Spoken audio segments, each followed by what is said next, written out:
we really need to talk about some of the events that have happened. Just transpired in the past week or so. We do get the news down here. Yeah. It's a little delayed, and so, but you all know what's going on with Donald Trump and Russia, and all these different allegations, all these crazy things. It's like this world of that we discuss on this podcast has sprung to life in an incredible way. Yeah, it's becoming a little mainstream. Yeah, it's becoming mainstream, which is why we're here in the underground. We were in June. It's cool, but now why we're here in the underground. Yeah. But one of the things that I'm really worried about in the Trump presidency, besides all the obvious ones, is we talked about it on this show before.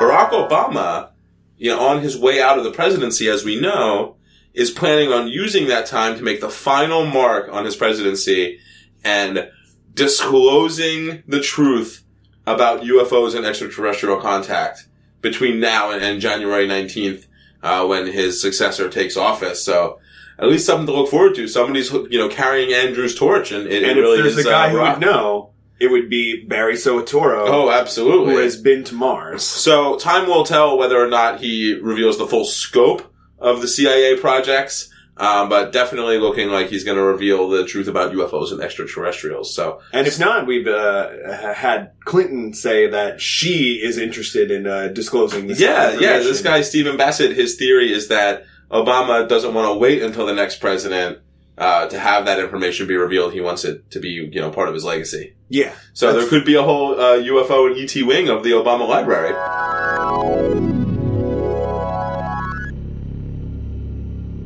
So obviously, if Clinton had won the election, we might already be hearing about the aliens from the top levels of the government. Yeah, and the idea of UFO disclosure and where Trump fits into that is, it goes back a while, like a lot of the things we discuss on this show.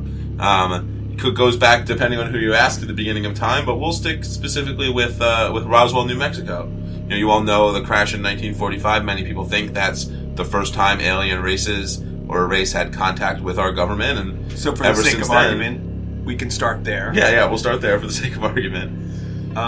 And then, not too long after that, supposed to a lot of UFOologists, there was a thing called the Treaty of Greada. Yeah, what happened in 1954. Yeah, exactly. What happened in 1954 is a different alien race contacted us. Specifically the Tall Grays. Specifically the Tall Grays, and you're going to hear a lot about that later in season 2.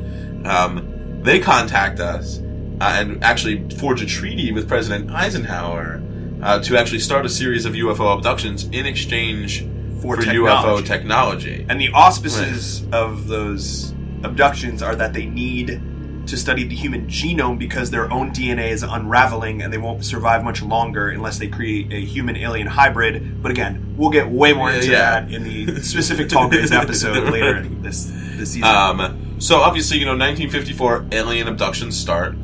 That mythos begins. People are abducted by aliens, have implants, all this crazy abduction stuff you've all heard. A group called the Majestic 12 is formed. A group of scientists who have top-level security clearance to study the goings-ons of the alien abductions and their craft parts and researching their technology. Mm-hmm. Yeah, and you noticed that the spike of technology in that era went way, way, way up. And people started getting abducted by aliens, which had an effect on the population. So there was a reactionary force that came up when this started happening called the Mutual UFO Network, or MUFON, which it's commonly known.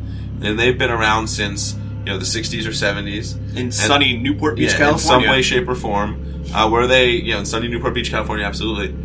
And they've been fighting back against the idea of the government being in cahoots with aliens this whole time. And one of the ways they've done that is to push for what's known as a UFO disclosure announcement, right? Which is where the president would finally deem it necessary to let the populace know about this alien technology. And, this has been a common theme on the internet for many, many years of people saying that this was going to happen in 2001. Oh, it's going to happen in 2005, and so on, 2009, and so forth. To Barack Obama, yeah. Right. And every new administration, they re-push their agenda. Right. Because it's really up to the president whether it will be disclosed to the public or not. Right. Which, as you know, by the time you're listening to this, we may already have a new president.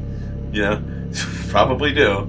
And it might not be the greatest idea for him to bring up the UFO disclosure, and But- we'll tell you why. In light of his recent problems, maybe it would be a good idea. Maybe, any PR is good PR for Anything Trump, apparently. that drives the conversation away from the most current developments, I think, might be something that he's interested in. Absolutely. So, Mutual UFO Network, they also publish books, CD-ROMs, and other different types of multimedia, specifically by this author and Still doing CD-ROM. CD-ROMs, by the way.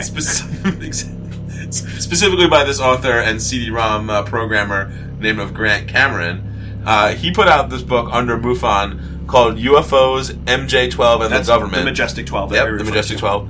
UFOs, MJ-12, and the Government. It's a book published in 1990, and it's all about this concept of UFO disclosure. And he is the foremost researcher of UFO government contact through history. He's been doing it for 30-odd years. Since 1975. Mm-hmm. Yep. And he runs a blog, which is the Presidential UFO blog. It's at presidentialufo.com. You can go check it out. The most recent entry on that blog talks about Donald Trump, and it's from after the election. It's known that Donald Trump is going to become president. Talks about where Donald Trump fits in, and he actually has some pretty interesting theories. So, Cameron actually has on his website, presidentialufo.com, again, a multitude of reasons that he believes that, based on evidence that he's collected, that Donald Trump and the aliens would be at odds. Right, yeah. So Donald Trump and the alien interlopers, they're not going to get along for a variety of reasons. He lists them out. Nuclear weapons is one. Nuclear weapons. They disagree on nuclear weapons and what we should do with them. The idea of oneness. Yeah, they which is pretty vague, but Trump's all for USA, which is one thing. And let's say they're for globalization. Yeah, they're globalists. Yes. They're globe heads for sure. And then material possessions.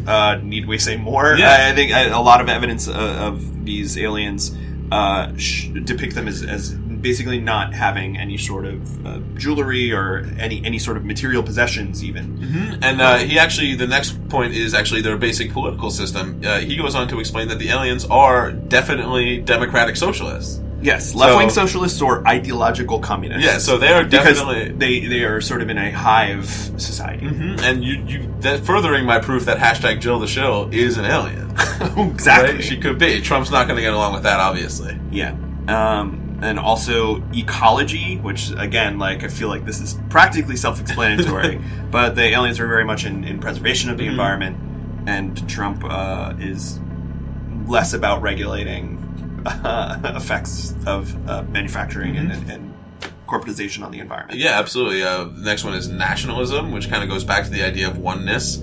Expanding on the idea of oneness is about being in that whole with the earth. Trump obviously wants to kind of rape, plumage, and kill, Yes. And it should be noted that all of these are criteria that Cameron applies to every new president. Mm-hmm. And Reagan was actually one of the ones that he thinks that the aliens would agree with the most. That's awful convenient. Concerning nationalism, yes. That's awful convenient. The oneness model, yes. The last thing that he thinks that the aliens and Trump disagree on is sex.